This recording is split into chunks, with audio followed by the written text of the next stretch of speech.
بسم اللہ الرحمن الرحیم۔ جنت کی بشارتیں دی دی ہیں۔ اے صحابہ کرام کی جماعت، آئندہ کے بعد اگر آپ کوئی بھی گناہ نہ کرو، اگر آئندہ کے بعد کوئی آپ نیکی نہ کرو، آپ نمازیں پڑھنا نیکی کرنا چھوڑ دو، اللہ تعالیٰ نے آپ پہ جنت کو واجب لکھ دیا، آپ بندے جنتی بندے۔ ایسی فرما برداری، ایسی اطاعت ہے، ایسا ایمان ہے۔ اگر ایسا ایمان دل کے اندر موجود ہے تو کامیاب ہے، اگر ایسا ایمان موجود نہیں تو کامیاب نہیں ہے۔ ایک اور واقعہ ایمان کے حوالے سے، حضرت عبداللہ بن مکتوم رضی اللہ تعالی نبی نے صحابی تھے، آنکھوں سے نبی نے تھے، دیکھ نہیں سکتے تھے۔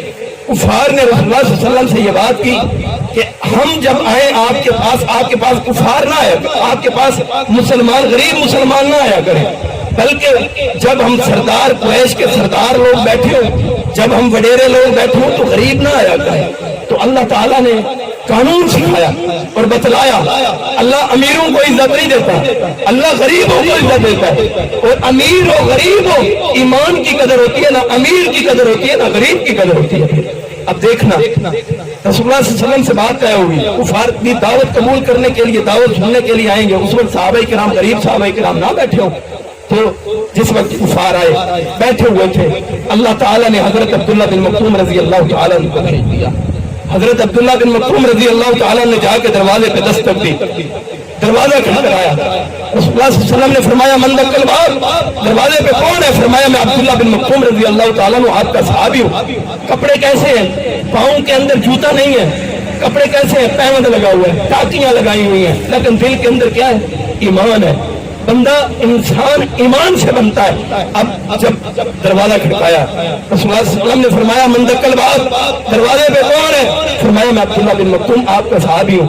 رسول اللہ صلی اللہ علیہ وسلم نے ماتھے پہ تیوڑی چڑھائی، اور اللہ تعالیٰ نے یہ بات پسند نہ کی اور فرمایا کہ اب قریش کے لوگ بیٹھے ہوئے ہیں، آپ ابھی چلے جائیں، بعد میں آنا۔ حضرت عبداللہ بن مکتوم رضی اللہ تعالیٰ عنہ سیر پہ ہو کے رونا شروع ہو گئے، خدا کی قسم آنسو بعد میں گرا۔ اللہ تعالیٰ نے روح الامین حضرت جبرائیل علیہ السلام کو پہلے وحی لے کے بھیج دیا، رسول اللہ صلی اللہ علیہ وسلم کے ماتھے پہ پسینہ آیا، اور رسول اللہ صلی اللہ علیہ وسلم پہ اس وقت وحی آئی، ابا سبت واللہ انجاہ العامہ، اے آقا اگر یہ سردار لوگ، اگر یہ وڈیرے لوگ ایمان نہیں قبول کرتے، اسلام قبول نہیں کرتے، میں رحمان کو ایسے لوگوں کے ایمان کی کوئی قدر نہیں ہے، ایسے لوگوں کی نہ دعوت کی قدر ہے، آپ ان سرداروں کو چھوڑ کے جائیں اور حضرت عبداللہ بن مکتوم کو اپنے سینے سے لگائیں۔ یہ ہے ایمان کہ اللہ تعالیٰ وحی کو نازل کرے۔ ہمارے لیے کیا نازل ہوتا ہے؟ عذاب نازل ہوتے ہیں، کیوں؟ ہمارے دل کے اندر ایمان موجود ہے۔ یہ کیسے ہو بندہ رب کا نافرمان ہو اور رب کے انعام میں اترے؟ اپنے اندر خامیاں ڈھونڈو، دوسروں کو غلط کہنے سے پہلے اپنے آپ کو غلط کرو، پھر اصلاح ہے، پھر اسی میں بھلائی ہے، اسی میں غیرت، اسی میں بھلائی ہے۔ یہ اسلام غیرت کا سبق دیتا ہے، اسلام ایمان کا سبق دیتا ہے۔ اگر آپ کے دل کے اندر ایمان موجود ہے تو آپ کی زندگی کامیاب ہے۔ اگر آپ کے دل کے اندر ایمان موجود نہیں، اگر آپ کے سینے کے اندر ایمان کی دولت ابھی تک قائم نہیں ہوئی، خدا کی قسم آپ کی دکانداری نہیں جائے۔ رسول اللہ صلی اللہ علیہ وسلم کا فرمان صحیح بخاری میں کہ جب نماز جمعہ کی اذان ہو جائے تم اپنے کاروبار کو چھوڑ دو۔ اگر جو بندہ اب کاروبار کرے گا، امام بخاری رحمہ اللہ فرماتے ہیں اگرچہ وہ اپنے دکان پہ بیٹھے ہوئے اپنے آپ کو سمجھتا ہے کہ میں حلال کاروبار کر رہا ہوں، وہ بندہ حرام کھا رہا ہے اور حرام کھا رہا ہے۔ رب کی ندا کو چھوڑ کے یار دنیا کو ترجیح دیتے ہو، جس رب نے ساری کائنات تمہارے لیے پیدا کی ہے اس رب کو چھوڑتے ہو۔ حضرات اللہ کو راضی کریں، رمضان المبارک کا مہینہ اسے ضائع نہ کریں۔ کتنے دن ہو گئے کہ ہم نے اپنے اللہ کو راضی کیا یا نہیں کیا؟ ایک تو ایمان اگر بندے کے دل میں آ جائے، دوسرا مطلب یہ ہے کہ اللہ کو راضی کرنا ہے۔ اللہ کو کیسے راضی کرنا ہے؟ صحیح بخاری کی ایک حدیث، رسول اللہ صلی اللہ علیہ وسلم کے پاس ایک دیہاتی بندہ آیا، پینڈو بندہ آیا، دیہاتی بندے نے آ کے کہا اللہ کے نبی جی کیا جنت میں کھیتی باڑی ہوگی؟ رسول اللہ صلی اللہ علیہ وسلم نے فرمایا ہاں جنت میں کھیتی باڑی ہوگی۔ تو اس نے ایک دانہ زمین پہ ڈالا، اللہ کے اس اذن کے مطابق اسی وقت وہ بڑا ہوا، اور حدیث میں صحیح بخاری کے الفاظ ہیں، بالکل صحیح حدیث ہے کہ وہ اتنا بڑا درخت بن گیا کہ اس کے ایک ایک جو دانہ تھا وہ پہاڑ کی نسل ہو گیا، اتنا بڑا دانہ ہو گیا۔ تو رسول اللہ صلی اللہ علیہ وسلم نے فرمایا کہ اسی طرح جنت میں بھی کھیتی باڑی کر سکو گے۔ جب اس نے یہ دیکھا کہ ایک ایک دانے کے ذریعے اتنے بڑے بڑے سٹے لگ گئے ہیں, اتنے بڑے بڑے اناج ہو گئے ہیں, اتنا اللہ مہربان ہو گیا ہے, اتنا اللہ راضی ہو گیا ہے. فرمایا اللہ کے نبی جی میں کھیتی باڑی نہیں کروں گا, یہ تو قریش کا کام ہے, یہ تو انصار کا کام ہے. اسی وقت ہی کھیتی باڑی سے نفی کر دی, میں نے تو اللہ کو راضی کرنا ہے. اسی بات پہ رسول اللہ صلی اللہ علیہ وسلم مسکرا دیے. اتنا پیارا ہے وہ رحمان جو اپنی رضا کے ذریعے بندوں کو راضی کس طرح کرتا ہے. آؤ تو صحیح یار رب کے در میں, آؤ تو صحیح. رسول اللہ صلی اللہ علیہ وسلم کا فرمان ہے کہ ایسا بندہ بدبخت ہے انسان, بدنصیب ہے انسان, اللہ تعالیٰ نے یہ پیغام بھیجا ہے اور اللہ کی نظر کے اندر, اللہ تعالیٰ کے کاغذات کے اندر ایسا بندہ بدنصیب ہے, ایسا بندہ بدکار ہے, ایسا بندہ بدنصیب اور دھتکارا ہوا بندہ ہے. پیغام کون دے رہے ہیں؟ رب العالمین. کس کے ذریعے دے رہے ہیں؟ روح الامین کے ذریعے. اور آمین کون کہہ رہے ہیں؟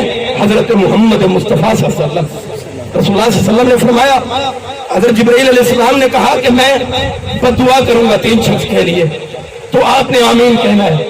تو رسول اللہ صلی اللہ علیہ وسلم نے فرمایا ٹھیک ہے اللہ کا اذن ہے, میں آمین کہوں گا.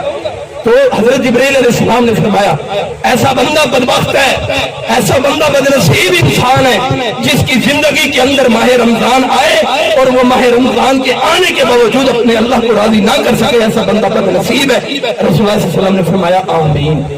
اب دیکھیں رسول اللہ صلی اللہ علیہ وسلم نے احد کے میدان میں آپ کے دندان مبارک شہید ہوئے, بد دعا نہیں کی, گندی اوجری ڈالی گئی, بد دعا نہیں کی. آپ پہ کہ صحابہ پہ ظلم و تشدد کیا گیا, بد دعا نہیں کی. حضرت ابوبکر صدیق رضی اللہ تعالیٰ عنہ کو مار مار کے بے ہوش کیا گیا, بد دعا نہیں کی. رسول اللہ صلی اللہ علیہ وسلم کی انگلی مبارک کو شہید کیا گیا, بد دعا نہیں کی. حضرت زینب کو پیٹ کے اندر خنجر مار کے شہید کیا گیا, بد دعا نہیں کی. صحابہ کرام پہ ظلم و ستم ہوتے رہے, بد دعا نہیں کی. یہ کون سا مقام آیا جہاں پر رسول اللہ صلی اللہ علیہ وسلم بھی بد دعا کر اٹھے ہیں؟ بدنصیب ہے وہ بندہ جو رمضان کی قدر نہیں کرتا. کہ ہم تو ایسے لوگوں میں سے نہیں ہیں, کہ ہم تو بدنصیب لوگوں میں سے نہیں ہو گئے. حضرات آئیے اپنے ایمان کو پرکھیے, اپنے ایمان کو دیکھیے کہ کیسا ایمان ہے. آگے آ رہی ہیں راتیں, لیلۃ القدر کی راتیں, چند باتیں اور اجازت. لیلۃ القدر آ رہی ہے, اللہ کو راضی کس طرح کرنا ہے, ایمان کو پتہ لگ گیا, اور راضی کس طرح کرنا ہے, اور وہ راضی کیسے ہوگا.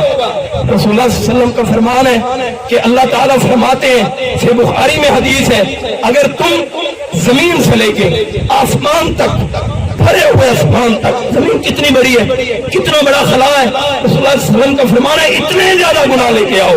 یہ زمین پھیلی ہوئی ہے, اتنے زیادہ گناہ لے کے آؤ.